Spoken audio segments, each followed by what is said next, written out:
सभी विद्यार्थियों को नमस्कार। अपने इस YouTube चैनल पर आपका स्वागत एवं अभिनंदन। हाँ, तो विद्यार्थियों, आज हम राजनीति विज्ञान विषय से संबंधित महत्वपूर्ण टॉपिक देखने जा रहे हैं। तो आज का हमारा विषय रहेगा राजनीति विज्ञान, और राजनीति विज्ञान में आज हम देखेंगे भारतीय संविधान की प्रस्तावना की विस्तृत विवेचना। हाँ, तो विद्यार्थियों, बहुत सारी परीक्षाओं में भारतीय संविधान की प्रस्तावना की विस्तृत विवेचना से संबंधित प्रश्नोत्तर पूछे जाते हैं। तो आज हम भारतीय संविधान की प्रस्तावना की विस्तृत विवेचना से संबंधित प्रश्नोत्तर देखने जा रहे हैं।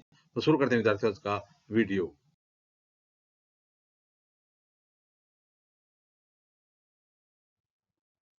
हाँ, तो विद्यार्थियों, अब हम देखने जा रहे हैं भारतीय संविधान की प्रस्तावना की विस्तृत विवेचना।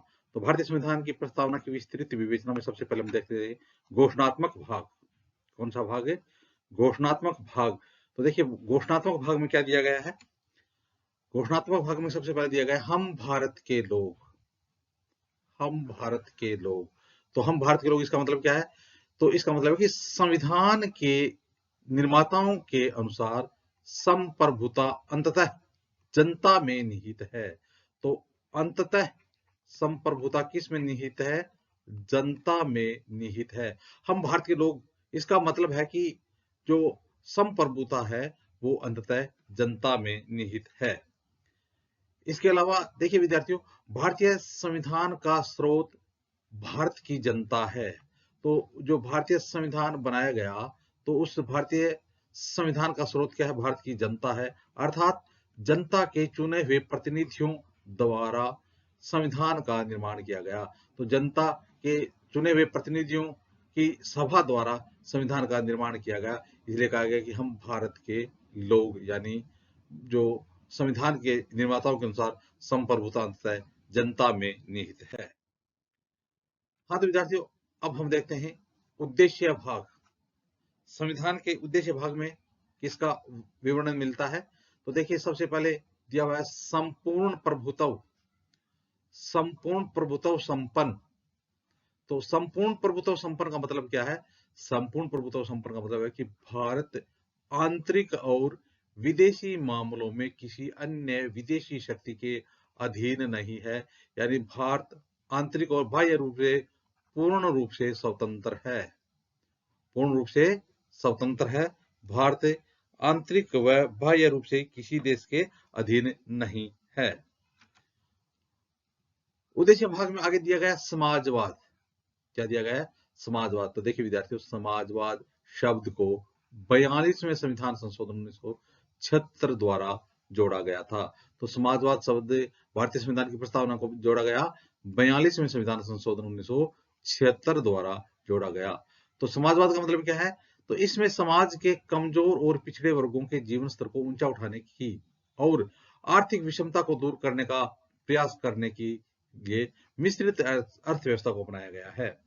तो समाजवाद शब्द को 42वें संविधान संशोधन 1976 के द्वारा जोड़ा गया, और इसमें समाज के जो कमजोर हैं और वर्ग हैं और जो पिछड़े वर्ग हैं, उनका जीवन स्तर ऊंचा उठाने के लिए आर्थिक विषमता को दूर करने का प्रयास करने के लिए कौन सी अर्थव्यवस्था अपनाई गई है?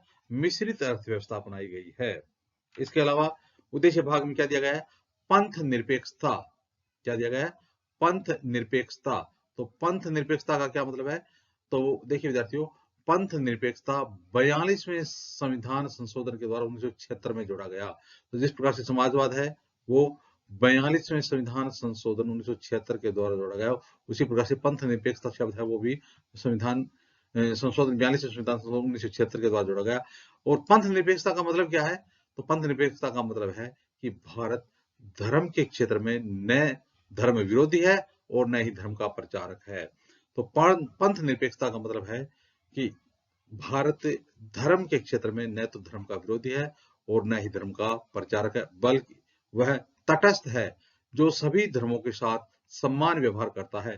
तो पंथ निरपेक्षता का मतलब है कि भारत देश सभी धर्मों के साथ सम्मान व्यवहार करता है। हाँ, तो विद्यार्थियों, आगे फिर उद्देश्य भाग में और क्या दिया गया वो देखते हैं। उद्देश्य भाग में दिया गया लोकतंत्रात्मक। क्या दिया गया है? लोकतंत्रात्मक। तो लोकतंत्रात्मक मतलब क्या है? लोकतंत्रात्मक का मतलब है कि भारत में राज्य सत्ता का प्रयोग जनता द्वारा निर्वाचित प्रतिनिधि करते हैं। लोकतंत्रात्मक का मतलब है कि भारत देश में राज्य सत्ता का जनता द्वारा निर्वाचित प्रतिनिधि करते हैं, और वो किसके प्रति उत्तरदायी होते हैं? वो जनता के द्वारा जनता के प्रति उत्तरदायी होते हैं। तो लोकतंत्रात्मक मतलब क्या है? मतलब है कि भारत में राज्य सत्ता का प्रयोग जनता द्वारा निर्वाचित प्रतिनिधि करते हैं, और वो प्रतिनिधि होते हैं वो किसके प्रति उत्तरदायी होते हैं? जनता के प्रति उत्तरदायी होते हैं। इसके अलावा उद्देश्य भाग में दिया गया गणराज्य। क्या दिया गया है? गणराज्य। तो देखिए विद्यार्थियों, गणराज्य का मतलब क्या है? गणराज्य का मतलब है कि भारत में राज्याध्यक्ष या सर्वोच्च व्यक्ति वंशानुगत न होकर के निर्वाचित प्रतिनिधि होता है, और भारत के राष्ट्रपति होते हैं, उनका निर्वाचन अप्रत्यक्ष रूप से जनता द्वारा होता है। तो भारत एक गणराज्य क्यों है? क्योंकि भारत के राष्ट्रपति का निर्वाचन अप्रत्यक्ष रूप से जनता द्वारा किया जाता है। इसका तो भारत के जो राष्ट्रपति महोदय हैं, उसका निर्वाचन अप्रत्यक्ष रूप से जनता द्वारा किया जाता है, वो वंशानुगत न होकर के और निर्वाचित प्रतिनिधि होते हैं। तो भारत के राज्याध्यक्ष यानी राष्ट्रपति महोदय अप्रत्यक्ष रूप से जनता द्वारा निर्वाचित होते हैं, इसलिए भारत एक गणराज्य है। हाँ तो विद्यार्थियों, अब देखते हैं विवरणात्मक भाग। विवरणात्मक भाग में क्या दिया गया है? सामाजिक न्याय। न्याय की यदि हम चर्चा करें तो एक तो सामाजिक न्याय की बात कही गई है। तो सामाजिक न्याय का मतलब क्या है? सामाजिक न्याय का अर्थ है कि सभी नागरिकों को बिना किसी भेदभाव के समानता प्राप्त हो, बिना किसी भेदभाव के सभी नागरिकों को समानता प्राप्त हो। जाति, धर्म, वर्ग, लिंग, नस्ल या अन्य किसी आधार पर नागरिकों में भेदभाव नहीं हो। तो समानता का मतलब है कि देश में जाति, धर्म, वर्ग, लिंग, नस्ल या अन्य किसी भी आधार पर नागरिकों में भेदभाव ना हो, तो वो है सामाजिक न्याय। तो इस प्रकार से भारत देश में एक तो सामाजिक न्याय की बात कही गई है, और दूसरी बात कही गई है आर्थिक न्याय की। कौन से न्याय की? आर्थिक न्याय की। तो देखिए विद्यार्थियों, अनुच्छेद 39 में आर्थिक न्याय के आदर्शों को स्वीकार किया गया है। तो 39वें अनुच्छेद के अनुसार आर्थिक न्याय के जो आदर्श हैं उसको हमने स्वीकार किया है। पुरुषों एवं स्त्रियों को समान कार्य के लिए समान वेतन मिले, उत्पादन व वितरण के साधनों का अहितकर केंद्रीयकरण न हो, अहितकर केंद्रीयकरण न हो, यानी उनका विकेंद्रीकरण ज्यादा से ज्यादा हो। तो इस प्रकार से आर्थिक न्याय की बात कही गई है। और तीसरे कौन से न्याय की बात कही गई है? तीसरे राजनीतिक न्याय की बात कही गई है। तो भारतीय संविधान में तीसरे राजनीतिक न्याय की बात कही गई है। पहला है सामाजिक न्याय, दूसरा है आर्थिक न्याय, और तीसरा है राजनीतिक न्याय। तो राजनीतिक न्याय का मतलब क्या है विद्यार्थियों? देखिए, भारतीय संविधान वयस्क मताधिकार की स्थापना संवैधानिक उपचारों द्वारा राजनीतिक न्याय के आदर्श को मूर्त रूप प्रदान करता है। तो इस प्रकार भारतीय संविधान में तीसरी राजनीतिक न्याय की बात कही गई है। इसके अलावा विद्यार्थियों, विवरणात्मक भाग में और क्या कहा गया है? तो विवरणात्मक भाग में कहा गया स्वतंत्रता कितने प्रकार की दी गई है। देखिए विद्यार्थियों, स्वतंत्रता तो भारतीय संविधान में नागरिकों को विचार, अभिव्यक्ति, विश्वास, धर्म और उपासना की स्वतंत्रता दी गई है।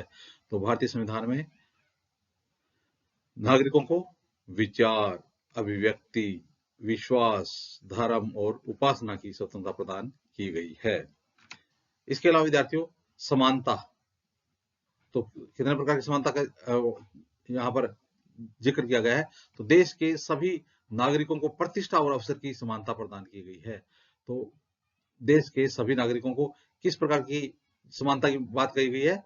प्रतिष्ठा और अवसर की समानता प्रदान की गई है। इसके अलावा भारतीय संविधान में बंधुत्व मतलब की प्रस्तावना में व्यक्ति की गरिमा और राष्ट्र की एकता और अखंडता सुनिश्चित करने वाली बंधुता की बढ़ाने की बात कही गई है। तो देखिए विद्यार्थियों, प्रस्तावना में व्यक्ति की गरिमा और राष्ट्र की एकता और अखंडता सुनिश्चित करने वाली बंधुता की भावना बढ़ाने के लिए संकल्प किया गया है। हाँ तो विद्यार्थियों, भारतीय संविधान की प्रस्तावना की विस्तृत विवेचना के अंदर आगे देखते हैं विवरणात्मक भाग में व्यक्ति की गरिमा व राष्ट्र की एकता। व्यक्ति की गरिमा व राष्ट्र की एकता। तो देखिए विद्यार्थियों, हमारे संविधान निर्माता भारत की विविधताओं के अंतर्गत विद्यमान एकता, भारत में विविधता है लेकिन फिर भी एकता बनी हुई है, इससे वे भलीभांति परिचित थे। वे चाहते थे कि हमारे नागरिक क्षेत्रीयता, प्रांतवाद, भाषावाद व संप्रदायवाद को महत्व न देकर के एकता के भाव को अपनाएं। तो व्यक्ति की गरिमा व राष्ट्रीय एकता का मतलब है कि व्यक्ति की गरिमा बनी रहे और राष्ट्र की एकता भी बनी रहे। तो इस प्रकार से विविधता में एकता भारत की विशेषता। आगे देखते हैं विद्यार्थियों अखंडता।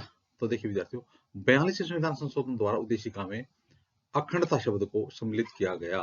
तो 42वें संविधान संशोधन 1976 में अखंडता शब्द को जोड़ा गया और इसका मूल उद्देश्य भारत की एकता और अखंडता को सुनिश्चित करना है। तो भारत की एकता और अखंडता बनी रहे, इसलिए अखंडता शब्द है वो 42वें संविधान संशोधन द्वारा उद्देशिका में जोड़ा गया। तो इस प्रकार से विद्यार्थियों आज हमने भारतीय संविधान की प्रस्तावना की विस्तृत विवेचना देखी। आगे आने वाली वीडियो में भी हम राजनीति विज्ञान संबंधित देखते रहेंगे। आप भी अपने यूट्यूब चैनल के साथ बने रहिए। वीडियो देखने के लिए धन्यवाद।